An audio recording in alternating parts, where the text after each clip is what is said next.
Hey guys, Sean here. Today I'm going to break down how to get plat control SCTs on Cobble with two people. Now this is very good not only for teams to do, but also this is something you guys could do like duo queues and matchmaking from to ESA pugs to, this will work at any level, just having two people on the same page that play the B-bomb site. So I really like the way Mousesports does it this round because it's very simplistic and it's something that doesn't really need much explanation. You can kind of see how they support each other really well. So we're going to watch Chris J right now and Lowell take control of the B plat.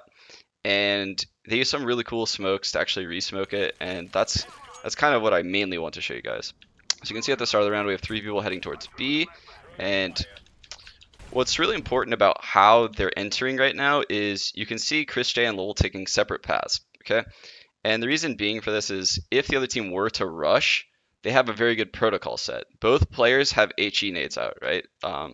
This isn't necessarily an accident at all. So Lowell is going to be going up sidewalk right now, and you can see he is listening as he's running, but no matter what, he's going to throw this nade most likely. He gets flashed by an early flash, barely. Just one guy making a small presence. He doesn't hear anyone running up, but just in case he throws that nade.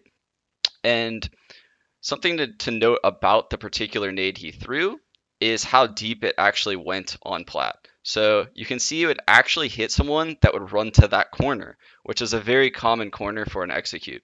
Now you can throw that same trajectory as a Molotov, and it would Molotov that same exact spot, which is what he would probably do if he heard people run up, if they smoked box.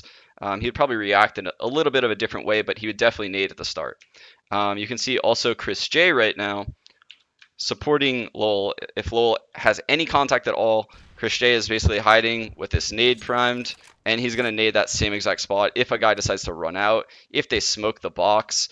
So if they smoke the box, basically, they're going to have to run through Lowell's nade, then Chris J's nade, and I'm guessing Lowell will also, or maybe Chris J would Molotov this area behind. So basically, no one can get through, even if they smoke the box. Now let's watch and see like how they support each other as they get plat control, because it's really important like how they're peaking these angles. You can see Chris J playing off of Lowell the entire way, not taking a more aggressive angle than him once until he absolutely has to later on.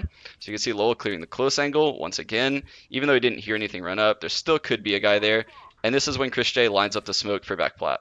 So you can see he aims at the corner right there of the little tower, the castle, whatever you want to call it. While he's doing that, this is going to smoke back plat, by the way. While he's doing that, we have Lowell lining up a Molotov for a deep plat.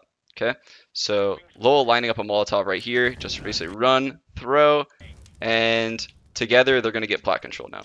So Molly deep, smoke goes in the door. It's actually one of the better smokes I've ever seen to get plat control.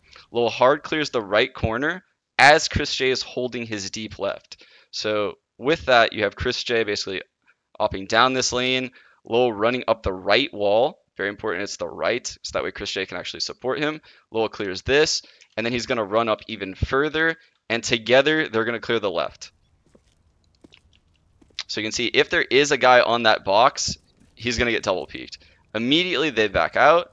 Chris J now has an excellent angle to op and hold plat control basically the entire round. And you can see Lowell actually going back towards the door. Rops actually has the first re-smoke. He's going to re-smoke plat using this smoke right here. I'll be able to show it better once Lowell throws it.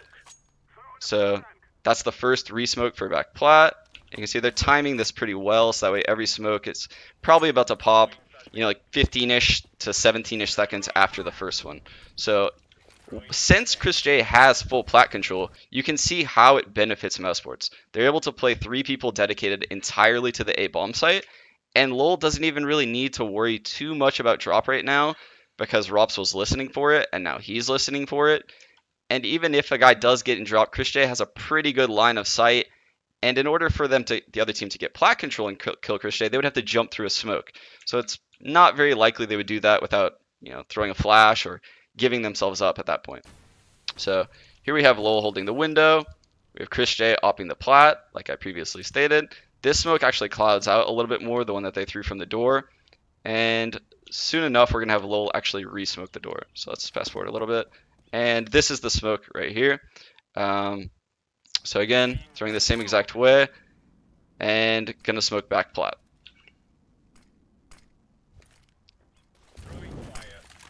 So Chris J sees the smoke come over the wall, immediately Molotovs, kind of maintains plat control. And because of that smoke, actually, they're forced to lean a little bit more towards B at the absolute worst time possible. But regardless, they still have, 4 people are pretty quickly to the A bomb site. Like, their rotation is very strong this round because of their plat control. So yeah, that's it, guys. Just wanted to show you guys like a really simple way to get plat control. And again, you guys can do this in matchmaking, duo queues, or even with your team. So anyway, enjoy. Thanks, guys.